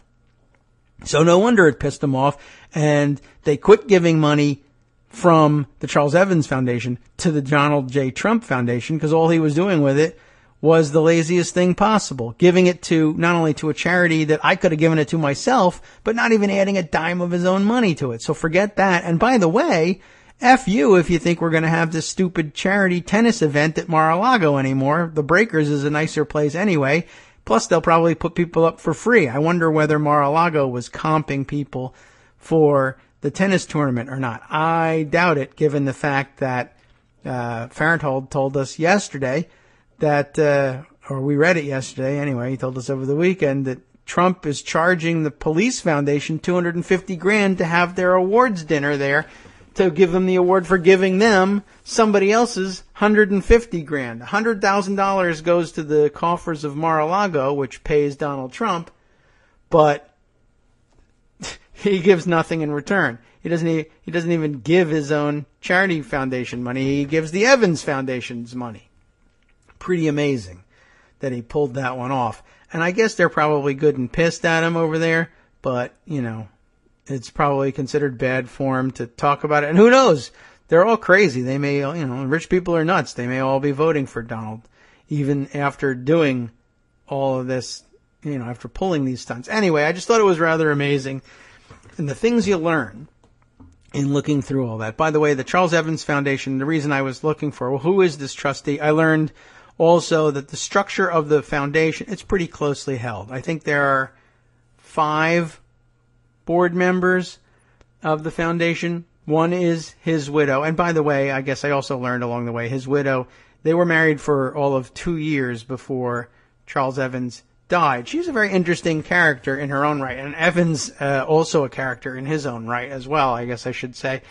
They married in 2005. He died in 2007. He was in his 80s, I guess, when he died. I think it said he was born in 1926. So 80, going on 90 when he died, or I guess 91 actually, going on, but and she's in her, I don't know, late 40s, 50s, ex-model, whatever, anyway. But there seems to be a lot of that going around. I mean, that's about the age difference, I think, between Donald and Melania as well. But that's the thing. A lot of it goes around. This is what they do. In addition to giving each other money, they marry young models. That's just how life goes there. It's what Stewart Rahr is doing. It's what Donald's doing. It's what Charles Evans is doing. Interesting. He died, and apparently they lived in this fabulous triplex penthouse apartment at 895 Park Avenue, which was like the most expensive co-op in New York, Manhattan history at the time. And I think they listed the thing at like nearly $30 million for this co-op. And Mr. Evans here, Charles Evans, leaves apparently, famously, nothing to Bonnie, his widow. Is his third wife. They weren't married for that long. I'm sure they had a prenuptial agreement and everybody knew. We know what's going on here. And nobody had any objections. But he leaves her nothing in the will. And what made it an interesting story about this fabulous, nearly $30 million apartment was she had a very brilliant, I think, idea. And the tabloids in New York thought it was a brilliant idea too. In 2008, she goes and she's not entitled. She's not given the apartment, so it's not hers to liquidate and keep the money from. So she goes and she gets her real estate broker's license, and then when listing the apartment as part of liquidating the assets of the estate, she says, "I've got my real estate license. I will, I'll rep any interested buyers in this transaction." Although why you would need her to do it, I'm not really sure. But maybe the point was, I think there's a small circle of people who are able to buy a nearly $30 million apartment in Manhattan, or anywhere for that matter. And the chances are that that circle of people, among whoever's going to buy the thing, she probably knows them or can meet them pretty quickly. And they say, look, I'm going to buy it anyway. It's going to cost me $30 million regardless. I can use some random real estate broker and pay them the commission, or I can use Bonnie, who I know, and who will get the commission. Remember, this is going to be a 10% on the sale of a $30 million apartment. That's substantial, especially if you've been left nothing in the will. I thought that was a brilliant thing. I don't know whether she ever pulled it off. All I read was some tabloid reports about how she was trying to sell it and she had a buyer lined up, but then the buyer was a hedge fund guy, and then all of a sudden he and his wife are divorcing in the middle of the purchase, and he decides to drop the whole thing and screw her over, because then if he completes the sale, then they got to liquidate that and it's communal property, and she gets half the value of the $30 million apartment. He instead opts to forfeit the deposit on the thing because that's less money out of his pocket. This is the kind of person we're dealing with. Anyway, I just thought that was pretty interesting. She's got a long and storied career in the philanthropy circles as well. She's not just a model. She's active in a lot of charities. The other members of the Charles Evans Foundation turned out to be Charles Evans's sister, was one, a assistant that he hired somewhere along the line and grew to trust, and she's the president. That's the one who's living in listing an address in Plainsboro. Charles Evans Jr. is on the board as well, and a couple of friends of his, and that would be Joel Pashko and one other guy whose name escapes me. But, small and closely held, but I learned that the structure of the foundation is such that really basically any one trustee by themselves can approve a grant from the foundation. How does that work? It's actually quite democratic. I guess it's not really democratic because they don't vote. It's actually quite equitable, I think. I read an article, again, pointed to by one of our friends on Twitter who was interested in the situation. I'm spending an awful lot of time on this. And there's not a huge payoff to it. It's just an interesting story of the way the world works.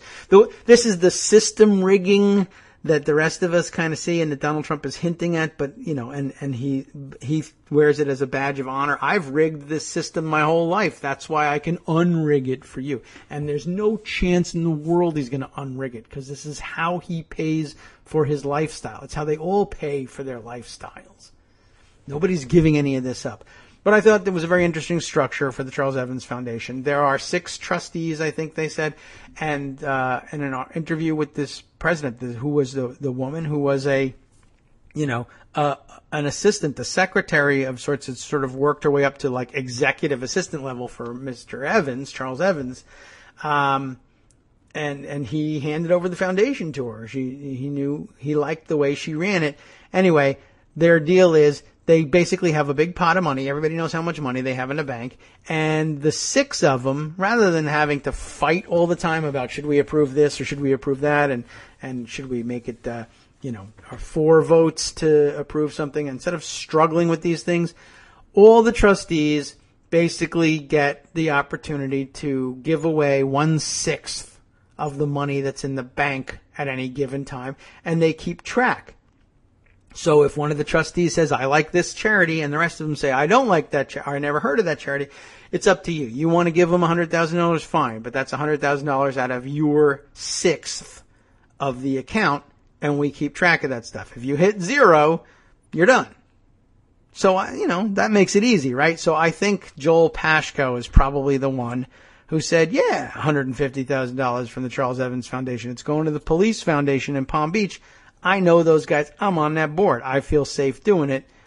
And I thought, there's no way in the world Donald Trump is this big a skinflint and a cheat. He's Donald Trump. He's got a name to protect. He's got a reputation to protect in Palm Beach. He's not going to he wouldn't just give our money alone to the Palm Beach Police Foundation, because surely the Palm Beach Police would find out that was the cheap, cheesy thing to do, and they'd be pissed off, but I guess they didn't. Maybe they know now, but they didn't know then. But yeah, that's exactly what he did, and I'm sure that's exactly why he thought it would be okay, because no one would be this ridiculous, this lame, in front of everybody to do this. Why, we would move our tennis tournament from Mar-a-Lago to the Breakers if he did that, and I guess that's what he did. So I don't know whether there was anybody else involved in it or not. By the way, I also found out Charles Evans, he's an interesting guy. You can look him up in the Wikipedia and see how he made his money as well. One of his sidelines was movie producing, as it turns out. And he's the brother of Robert Evans, who produced Tootsie, among other things.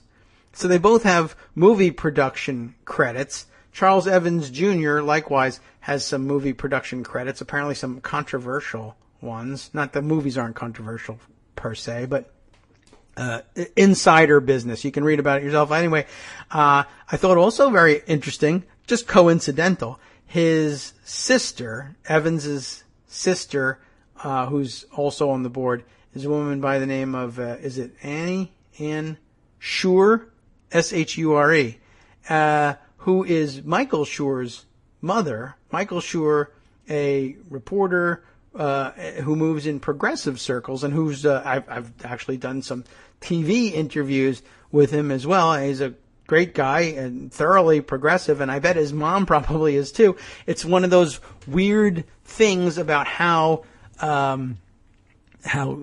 socialite philanthropical circles are populated both by ultra-conservatives and hardliners like Trump. And by the way, David Koch is also very big in the prostate cancer tennis tournament side of things.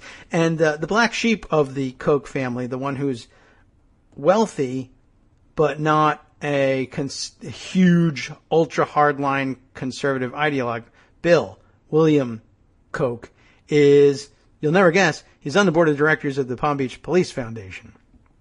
Among other, wonderful people, of course, who give of their time so generously down there. Anyway, I just thought that was kind of interesting and just shows you how, ideology usually doesn't have that much to do with these things. And probably a lot of people are now clutching at pearls saying, I had no idea that Donald Trump was like this. But then there are others who say, of course, we're all like this, or at least parts of it. And the rest of us, the other half of the baskets of the basket cases who involve themselves in these circles are ultra liberals and progressives as well. I just found that really fascinating. That, and of course the story of Stewart Rahr, the number one king of all fun, who is apparently picking up the tabs all over the place for Donald Trump. He's writing the checks that Donald Trump can't cash elsewhere. So I thought that was really an amazing sideline to the story, too. We might as well take a look at some of those things, too. It's amazing, really. Did I put any of those other ones aside? I probably did not. But you can thumb through any number of them. Let's see. Just to give some additional direction and an additional flavor to the day's collection of stories. And maybe we'll return to the weird interconnections and weird webs of non-ideological 1%er philanthropic circles.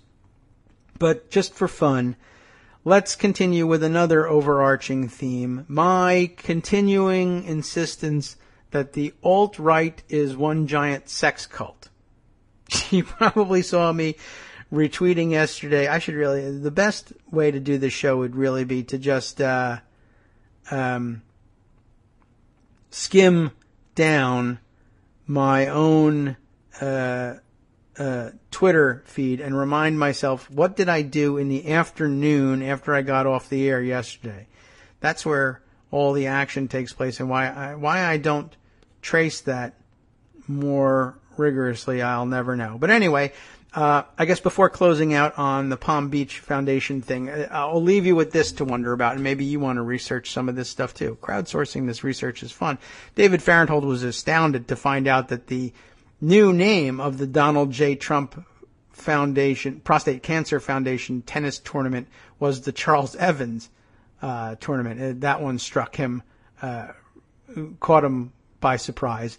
But I guess we're still mysteriously left with the question of why Donald Trump was interested in the Palm Beach Police Foundation. It makes sense, right? As a resident of and a person doing a tremendous amount of business in Palm Beach, the guy's going to have an interest in helping out the Palm Beach Police Foundation. I think that's normal civic engagement. I guess what becomes an issue is, why does he very noticeably not give any of his own money? I don't think it was noticeable then, but now it's obvious. And why does Donald Trump's interest in helping out the Palm Beach Police Foundation arise suddenly in 2009 and cease just as suddenly in 2010? In addition to the question of why doesn't it involve none of his own money. His interest in the Palm Beach Police Foundation alone, looking at it from a distance, why he's a prominent citizen. He gave us $150,000. Yes, but none of it was his money. And it came from a guy who was probably already inclined to give us that money because he's already on our board. So it's doubly cheap.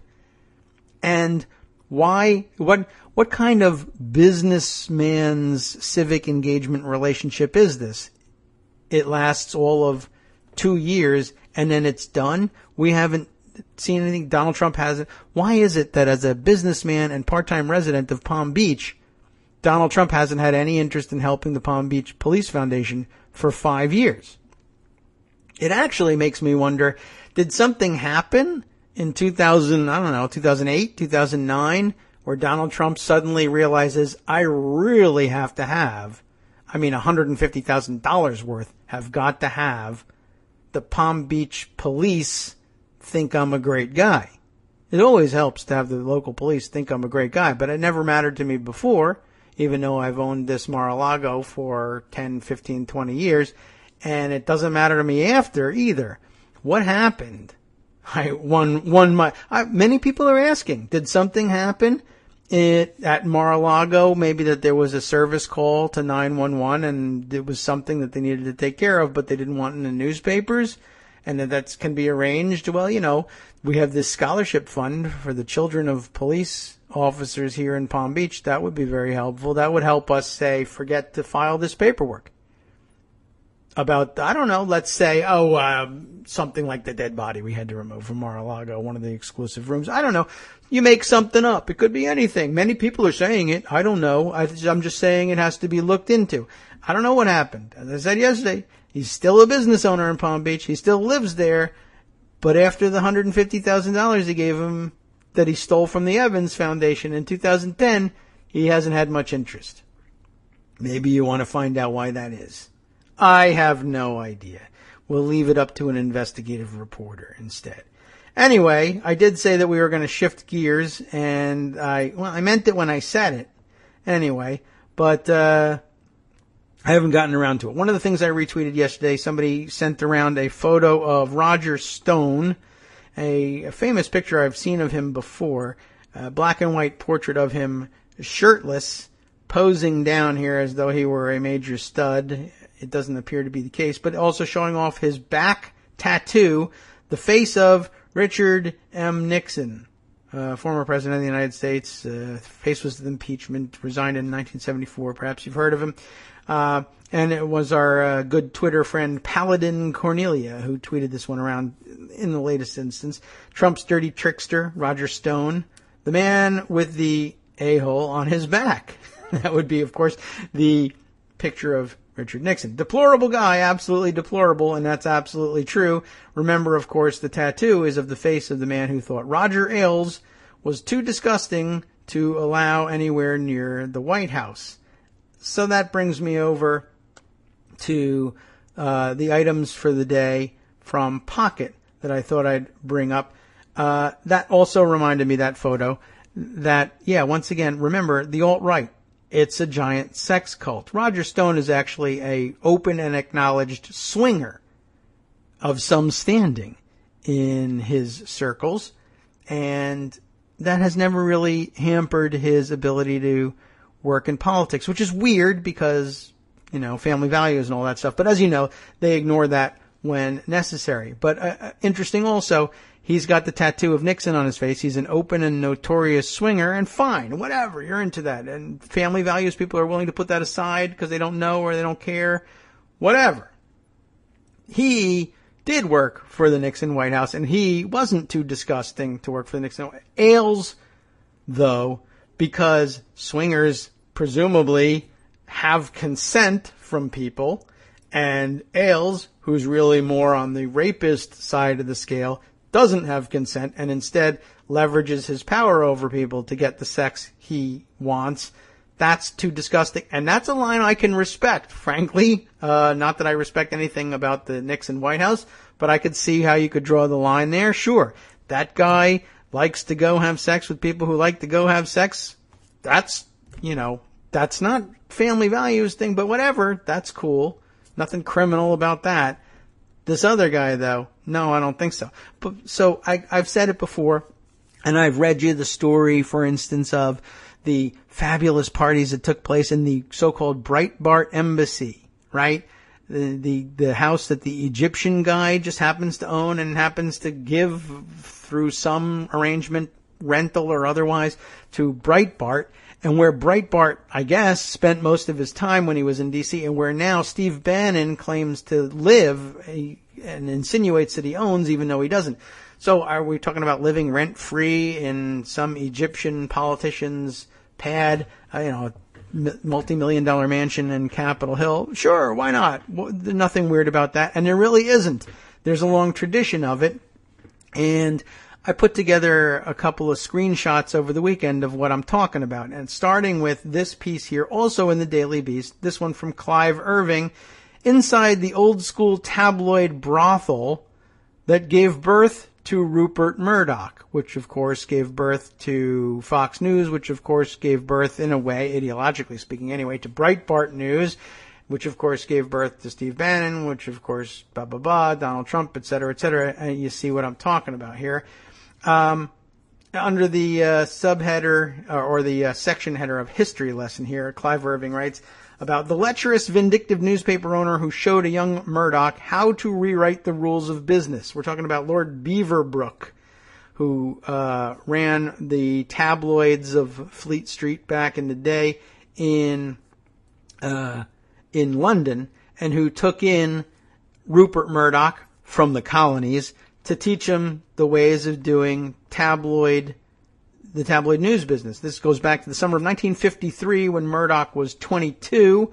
And, he showed him the business, but he showed him a little bit more too, right? Behind this large S, blah, blah, blah, which they, explained already, trust me, was the paper's owner, Lord Beaverbrook. The staff knew that the final editor of everything and often the instigator of assignments was Beaverbrook himself, referred to as the old man. Now Murdoch is the old man. He was, which he was in his 70s at the time. Hey, that's not old. These days, anyway. Canadian-born, Beaverbrook was always open to requests from newspaper interests in the colonies to place novices like Murdoch in his newsroom for a crash course in express techniques. Murdoch had just inherited an Australian paper, and in order to run it Beaverbrook style, he went to find out all about it. Murdoch was awed by the Express, where he worked, and by Beaverbrook. He called the paper the Beaverbrook Brothel. In one sense, this was literally true. One of his lordship's sports, maybe you'll recognize it as a popular sport even today, was to arrange for attractive young women to join him in the bedroom of his villa on the French Riviera, wearing only a fur coat that was to be slowly and elegantly shed. At least one of these paramours was on the paper's staff. Okay. Then Beaverbrook says, this is just a recollection that's thrown in there, you'll never be a millionaire working for me, Beaverbrook told promising journalists, but you'll live like one. One of the most creative skills encouraged in the newsroom was the composition of expense accounts. Foreign correspondents elevated already generous allowances with limitless extras for entertaining contacts, quote unquote. I know this because for 5 years, several years after Murdoch's internship, I was an editor at the Express who had to authorize the expenses. So there's also, of course, the darker side of Beaverbrook, which they note here is his vindictiveness toward those whom he thought had crossed him. We've heard a little bit about people like that too. And it's not an unusual combination among certain circles, which was, of course, the point of my first hour plus of discussing the philanthropical circles. Rich guys like this, they hold grudges. They want to stab their enemies in the back and in the front if they can help it. And they want an elaborate fantasy sex life to come true. And the business is important to them to the extent that it pays the rent on the fantasy. I don't know how much Murdoch has done of the same, but I note that, he's gone through a succession of wives like anybody else who lives high on the hog and for a long time, apparently. And I guess Wendy was the last one in and out the door, and now she's maybe sort of possibly on to Putin and then going on vacations. Whoa, with Ivanka Trump. Wow, the Trumps are back in the circle. That is weird. Anyway, so Beaverbrook trains Murdoch. Murdoch trains Fox News. Murdoch hires Ailes. Ailes' favorite occupation is also to try and force the women who work for him to have sex with him, although I hope maybe, I got no evidence of it, but it's not alleged that Beaverbrook does the same stuff that Ailes does, but maybe he did, and maybe just back in the 50s and 60s he got away with it, and, Ailes got away with it all the time too, but now he survived into the era where we look back on that and say, oh, that was actually wrong, and he's disgusting. Beaverbrook had the good fortune to die before that time came around. Anyway, I thought that was interesting. Put that alongside the quotes that we produced the other week out of, whose reporting was it? Gabriel is it Stern? I can't even remember now. I'm sorry, I'm blanking on that. But the reporting, of course, on Roger Ailes for New York Magazine. I better make sure I can get that name right before I run out of time here.